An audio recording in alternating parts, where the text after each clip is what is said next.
दोस्तों, हमारे समाज में आए दिन छोटी मोटी घटनाएं तो होती ही रहती हैं, लेकिन कुछ घटनाएं ऐसी भी होती हैं जिन्हें हम चाह कर भी भूल नहीं पाते हैं, जैसे कि किसी लड़की का गैंग रेप।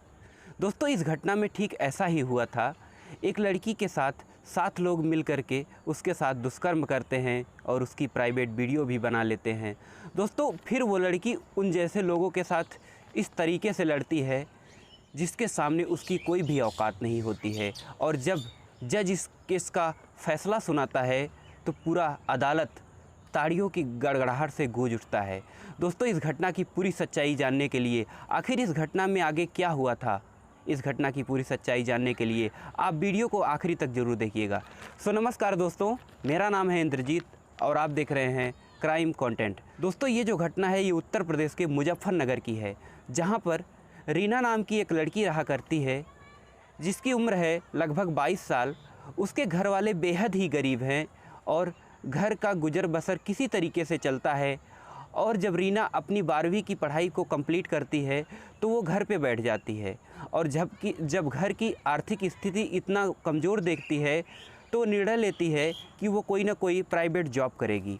फिर वो नज़दीक में ही एक क्लिनिक में रिसेप्शन का जॉब पा जाती है, जहां पर उसकी तनख्वाह 12,000 होती है, और वो 12,000 में अपने परिवार को अच्छे से अच्छा चलाने की कोशिश करती है।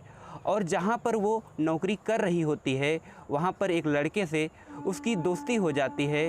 वो दोनों एक अच्छे दोस्त बन जाते हैं, और एक दिन की बात है, दोनों दोपहर के समय लंच के लिए निकलते हैं, और जब लंच के लिए जा रहे होते हैं तो उधर से 3 लड़के आते हैं। दरअसल वो लड़के जो थे वो अमीर ज़्यादे थे, और वो नहीं चाहते थे कि कोई भी लड़की किसी के साथ घूमे और उनके साथ ना घूमे। फिर वो उस लड़की को वहाँ से रुकवाते हैं और उसके साथ जो लड़का था उसको वहाँ से भगाने की कोशिश करते हैं। वो लड़का कहता है कि तुम आखिर इससे क्यों इतना सता रहे हो। फिर वो लड़के उस लड़के को बहुत बुरी तरीके से पीटते हैं और उसे वहाँ से भगा देते हैं। फिर उस लड़की के साथ वो जबरन गैंग रेप करते हैं। वो तीनों जब उसके साथ रेप करके थक जाते हैं तो अपने 4 दोस्तों को भी और बुलाते हैं, और वो भी उसके साथ बारी बारी से दुष्कर्म करते हैं। दोस्तों, ऐसी घटना होने के बाद वो उसकी प्राइवेट वीडियो भी बना लेते हैं, और वो कहते हैं कि अगर तुमने किसी से कुछ कहा और पुलिस में शिकायत की, तुम समझ ही सकती हो कि तुम्हारे साथ क्या होने वाला है। और इस वीडियो को तो हम इसलिए बनाए हैं कि जब भी हमारा मन करेगा तुमको हम बुला सकें। फिर वो उस लड़की को वो छोड़ देते हैं। वो लड़की अपने घर पे जाती है, काफ़ी रोती बिलखती है। फिर घर वाले पूछते हैं आखिर क्या हुआ। फिर वो कुछ बता नहीं पाती है, क्योंकि वो लड़के जो थे उसको पहले ही डराए धमकाए हुए होते हैं, और वो अपनी इज्जत को बचाने के लिए अपने परिजनों से कुछ भी नहीं बताती है, और अपने इस समस्या से जूझती रहती है, रोती रहती है, विलखती रहती है, और उसको इस बात का डर सताता रहता है कि आज तो जो घटना हमारे साथ हुई वो कल भी होगी, क्योंकि उन्होंने हमारी प्राइवेट वीडियो को बना लिया है। और वो इस प्रॉब्लम से निकलना चाहती थी, लेकिन उसको कोई भी रास्ता नज़र नहीं आ रहा था। फिर वो अपने परेशानी को झेल ही रही थी, और साथ में परिवार की गरीबी भी उसके सामने थी। फिर वो कुछ डिसीज़न नहीं ले पाती है। फिर वो अपने परिवार को चलाने के लिए दिल्ली जैसे शहर में जाती है, और उसी शहर में एक नौकरी करने लगती है। और जब भी उसको उस घटना की याद आती थी उसके रोंगटे खड़े हो जाते थे।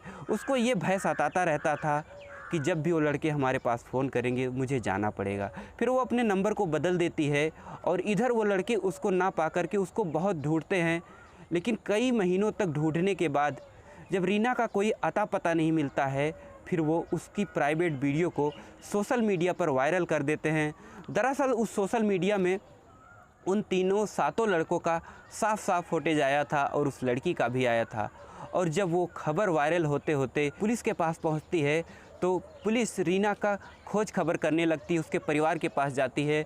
तो उसके परिवार वाले कहते हैं, सर हम बेहद ही गरीब हैं, और मेरी बच्ची के साथ ऐसी घटना घटी थी, मुझे कुछ भी नहीं पता था। मुझे शक था कि उसके साथ कुछ अनहोनी हुई है, लेकिन हम नहीं चाहते थे कि हमारी बेटी हमें किसी दबाव में कोई अपनी दिल की बात बताए, इसलिए हमने उसको दबाव नहीं डाला और शायद मेरी बेटी इसी दबाव के चक्कर में यहाँ से हमसे दूर चली गई है। फिर भी वो हमारा ख्याल करती है और हमारी ज़रूरत के लिए पैसे भेज दिया करती है। पुलिस दिल्ली जाकर पहुँचती है और रीना को वो वीडियो दिखाती है।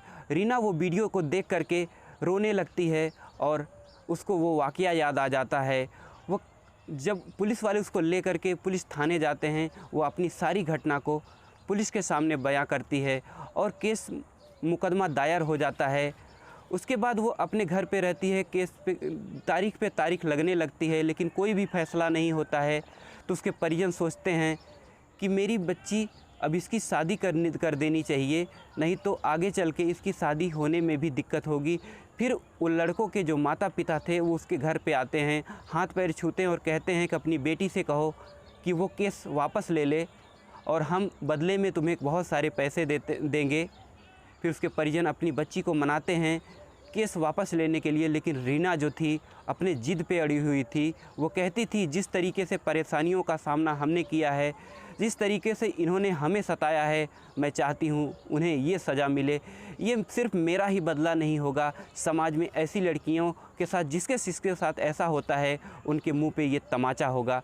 जब परिवार वाले समझते हैं कि मेरी बेटी मानने वाली नहीं है, फिर उसके घर वाले चले जाते हैं और उसके परिवार को धमकाने लगते हैं। फिर उसके परिवार वाले उसकी शादी एक लड़का देख करके कर देते हैं। वो अपने घर पे जाती है, उसका घर परिवार बहुत अच्छे से चल रहा होता है, सारी चीज़ें बहुत अच्छे से चल रही होती हैं। लेकिन जब उस लड़कों के माता पिता को पता लगता है कि उस लड़की की शादी हो गई है, फिर वो उसके घर पे भी पहुंच जाते हैं और उसके पिता, उसके ससुर को और उसके पति को समझाते हैं। कहते हैं अब तो तुम्हारी ज़िंदगी तो अच्छी हो गई है, तुम्हारी शादी हो गई है, हमें सज़ा हो जाएगी, हमने जो कुछ भी किया उसके लिए हम माफ़ी चाहते हैं, तुम अपना केस वापस ले लो।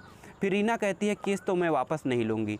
फिर उन लड़कों के माता पिता उनको 25 लाख रुपए देने का लालच देते हैं और कहते हैं कि इनसे बोलो कि ये केस को वापस ले ले। लेकिन रीना केस वापस लेने के लिए तैयार ही नहीं थी, लेकिन उसका पति उसको दबाव बनाने लगता है। वो पैसे के लालच में आ जाता है और वो कहता है कि तुम केस को वापस ले लो, नहीं तो मैं तुमसे तलाक ले लूँगा।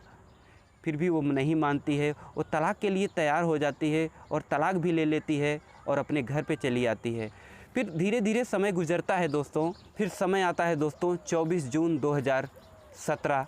फिर उस केस की सुनवाई होनी होती है और जब उस केस की सुनवाई हो रही होती है, उस लड़कों के जो वकील थे उनको बचाना चाहते थे।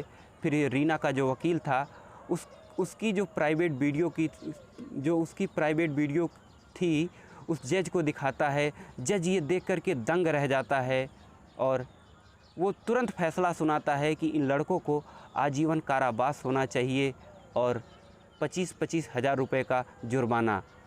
ये सुन करके रीना को शाबाशी देते हैं और कहते हैं कि तुम जैसी लड़कियां अगर समाज में होती हैं तो किसी के भी साथ ऐसा दुर्व्यवहार नहीं होगा। समाज में ऐसी घटनाएं दोस्तों हो जाती हैं जिसको सुन करके हमें अपने कानों के ऊपर भरोसा नहीं होता है और जिसे देख करके हमें अपनी आंखों पे भरोसा नहीं होता है। दोस्तों ऐसी ही सच्ची कहानियों से जुड़े रहने के लिए आप हमारे चैनल को सब्सक्राइब कीजिएगा और वीडियो को लाइक कीजिएगा। दोस्तों मिलते हैं किसी अन्य सच्ची क्राइम घटना के साथ, तब तक के लिए जय हिंद, वंदे मातरम।